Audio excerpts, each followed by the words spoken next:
Hi everyone! Welcome to the Empath Tarot. It's another love reading, timeless and general. Take what resonates lang po. Maybe some part of the reading makaresonate kayo. Some part of it hindi. Totally makaresonate na parang kwento ninyo ito. Hindi naman kaya. Dahil iba't ibang mga energies po. So tignan natin ngayon kung anong ating mga magiging mensahe, mga gabay at aral sa buhay, pag-ibig and life in general. Spirit guys, send me messages, anong love connections ito, lessons in life and guidance na inyong nais ninyo iparating sa amin, mga gabay at aral sa buhay, pag-ibig. Ano kaya mga mensahe ito? Ano kayang love connections ito? Ano kayang situation ito? Tingnan po natin. Send me more messages, spirit guide. Ayan.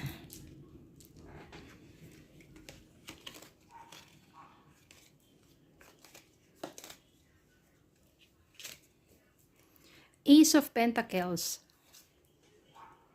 Five of Pentacles, Justice, Five of Cups, the Hierophant, Seven of Cups, Ace of Swords, Wheel of Fortune, and Six of Wands.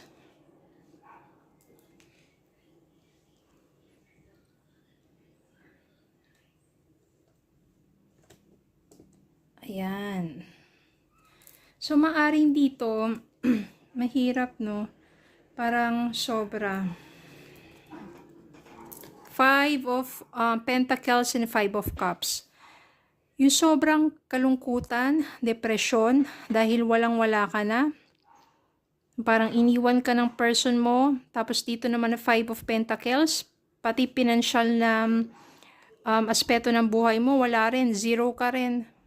Parang ang nangyari dito, yung person mo, ginamit ka lang. Sorry to say, pero yung so much regrets dito, yung sobrang kalungkutan, depression, no, parang dahil iniwan ka ng taong to, pagkatapos na niyang makuha yung mga gusto niya, lalo na pagdating sa pera, no, parang ginamit ka lang, parang pinaibig ka, pero ang kanyang tunay na intensyon ay hindi naman yung pagmamahal, kung hindi para lang sa pera.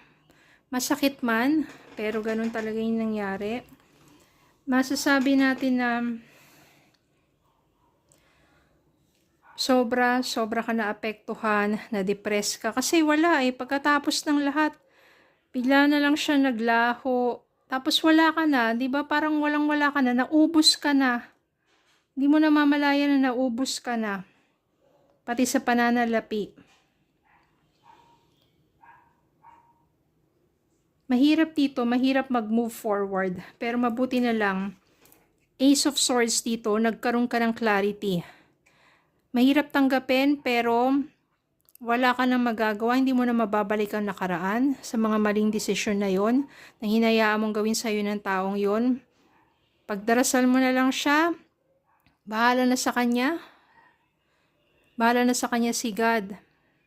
So dito, mas pinili mo na lang na bumangon, tulungan na lang ang sarili mo. Kasi wala namang ibang tutulong sa'yo kundi sarili mo. So dito, mas pinaubaya mo na lang sa itaas, no? Nagkaroon ka na ng clarity in mind.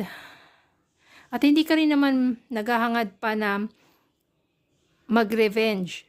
Diba? Yung gumanti. Hindi na. Wala na sa isipan mo yon. Nananalangin ka na lang na tulungan ka, palakasin ang iyong kalooban at malagpasan itong nangyari sa'yo. At pinaubaya mo na sa itaas. Yung taong nanakit sa'yo at gumawa sa'yo ng ganyan, magkakaroon naman dito ng justice, katarungan, no? Lalo na kapag ganyan, hindi ka naghangad para ng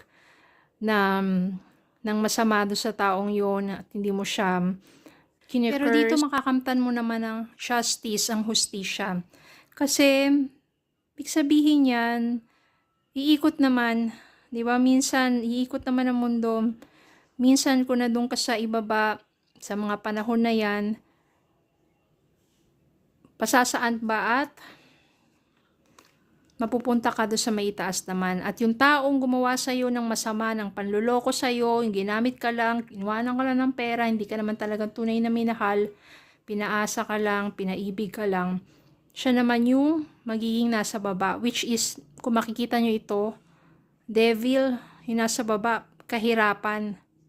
Samantalang ikaw na nasa taas, may hawak ka pa na sword, ibig sabihin yan, malakas, matayog, matagumpay ang iyong mararating. So, yun ang mangyayari. Justice, hustisya, katarungan.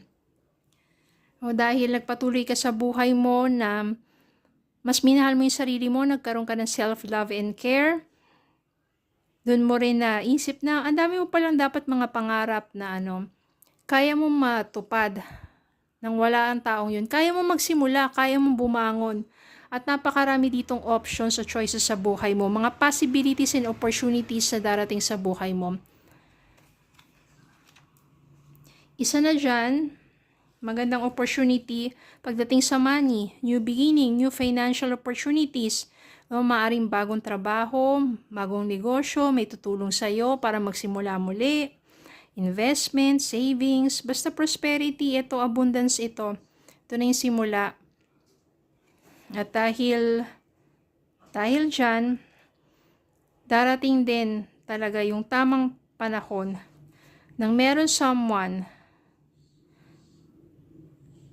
na makikilala ka at siya yung tunay na magmamahal sa'yo. Siyempre, matatakot ka eh. Kasi nga, nanggaling ka doon sa isang relasyon na kung saan nila niloko at ginamit ka lang. Pero ito, mararamdaman mo na tunay siya. Siya pa nga yung tumutulong sa'yo. At di maglalaon na mauwi ito sa pag-iisang dibdib. The Hierophant here means marriage. At this time, it will be success. Nagdaan ka man sa isang relasyon na sobra yung puot, yung naranasan mong hirap, pero ang pinakamahalaga, nag-self-love and care ka, bumangon ka, hindi ka nag-revenge o hindi ka naghiganti. Pinagpaubaya mo na lang sa universe kay God. Siya nang bahala. Dumating ang karma. Good karma para sa'yo, bad karma para sa Kanya. Pinagpatuloy mo mga pangarap mo sa buhay. You will meet someone na truly para sa'yo. Masasabi nating true love, and it will be more success para sa'yo. So, ganyan lang naman po talaga. Kung nandiyan kayo sa mga panahon na sobrang pighati, huwag po kayo mawala ng pag-asa. Kung hindi talaga siya yung para sa inyo, paubaya mo kay universe. Kasi kung kayo talaga sa isa't isa, darating yung tamang panahon, sa muli inyong pagtatagpo, doon na mas magiging maayos yung pagsasama. Huwag natin ipilit. Kasi minsan pinipilit natin, ang dami pa nating kondisyon kay Lord o sa universe na magiging ganito ako, ibalik nyo lang siya, ganyan, ganito. Ang dami niyong kondisyon, di ba? Pero hindi pala dapat ipilit. Paubayan na natin kay God. Magpatuloy tayo maging mabuting tao, magpatuloy tayo sa ating buhay. Abutin natin yung sarili nating mga pangarap, self-love and care. At mas magiging tayong attractive sa maraming blessings.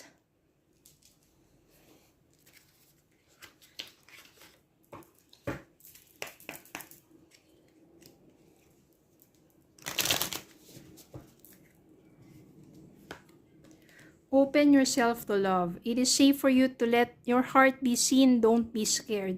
Ayan o, minsan kasi natatakot tayo magmahal ulit.